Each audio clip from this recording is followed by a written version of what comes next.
শেষের শুরু। খালি বাংলার মানুষ মনে করলেই উড়ে যাবে এখন বাংলা দেখুন একটা জিনিস বলি, বাংলায় অনেক ভোট হয় মমতাকে সমর্থন করে নয়, বিজেপিকে হারাতে ভোট হয়। সেইটাকে যদি আমরা এই ব্যাখ্যা করি যে বিজেপিকে হারাচ্ছে মানে মমতার প্রতি তাদের সমর্থন, তাদের আস্থা বিশ্বাস আছে, ব্যাপারটা তা নয়। এই পশ্চিমবঙ্গের একটা বিরাট অংশের মানুষ, বিশেষ করে যারা সংখ্যালঘু সম্প্রদায়ের মানুষ বলে, যারা আমরা জানি মুসলমান জনগোষ্ঠী যারা মানুষ, তারা মমতা ব্যানার্জিকে ভোট দিচ্ছে মমতা ব্যানার্জিকে খাতির করে নয়, বিজেপিকে হারানোর জন্য। এই জায়গাটায় ব্যাখ্যাটা যেন ভুল না হয় যে তারা মমতা ব্যানার্জির সমর্থক। তারাও জানে কি করছে, কিন্তু যখন নির্বাচন আসে তারা দেখছে যে তাদের নিজেদের অস্তিত্বের জন্যে কি করতে হবে। সেই জায়গাটা ক্রমশ আজকে সেই সম্প্রদায়ের মানুষ কংগ্রেসের প্রতি তাদের আস্থা প্রকাশ করা শুরু করেছে।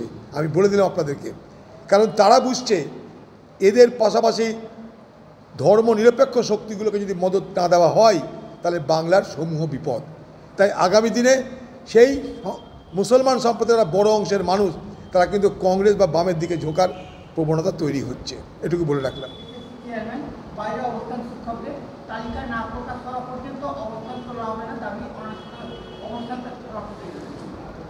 এই এসএসসি বলুন, শিক্ষা পর্ষদ বলুন, এটা কি ফ্যানটা চলবে? এসএসসি বলুন বা শিক্ষা পর্ষদ বলুন, যা কিছু হচ্ছে, যা কিছু দেখছেন, যা কিছু হবে, তার পিছনে যিনি পিছন থেকে দড়ি টানছেন তার নাম মমতা ব্যানার্জি। এখানে এসএসসি দেখে লাভ নাই, শিক্ষা পর্ষদ থেকে লাভ নাই। প্রত্যেকটা আদেশ আসছে মমতা ব্যানার্জির কাছ থেকে, সেই মতো এরা এসএসসি বলুন, শিক্ষা পর্ষদ বলুন, শিক্ষামন্ত্রী বলুন, সেভাবে তারা রিয়াক্ট করছে। এই ধরনের জোচ্চুরি বাটপাড়ি পাশাপাশি এই ধরনের নির্মমতা, নিষ্ঠুরতা, নৃশংসতা এ বাংলার মানুষ কখনো চাক্ষুষ করেনি। এই প্রখর রুদ্র তাপ, খাবার নাই, জল নাই, আমাদের ঘরের তার একজন, প্রত্যেকে আমাদের ঘরেরই কেউ না কেউ মেয়ে আছে, ছেলে আছে, তারা গোটা রাত এইভাবে অবস্থান করছে রাস্তায়, কোনো অন্যায্য দাবি করেনি। এখানকার শিক্ষামন্ত্রী বলেছিল আমরা জানাবো, ভরসা দিয়েছিল এসএসসি, তাই তারা সে দাবি করছে।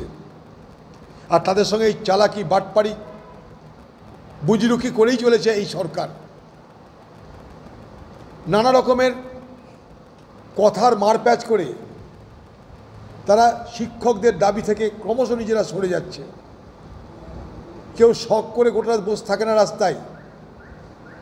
এই সরকার প্রতি মুহূর্তে বেইমানি করছে, এই সরকার প্রতি মুহূর্তে শঠতা করছে। সরকার এক এক কোর্টে এক একটা এপিডেপিডে এক এক রকম কথা বলে বলে পার পাচ্ছে।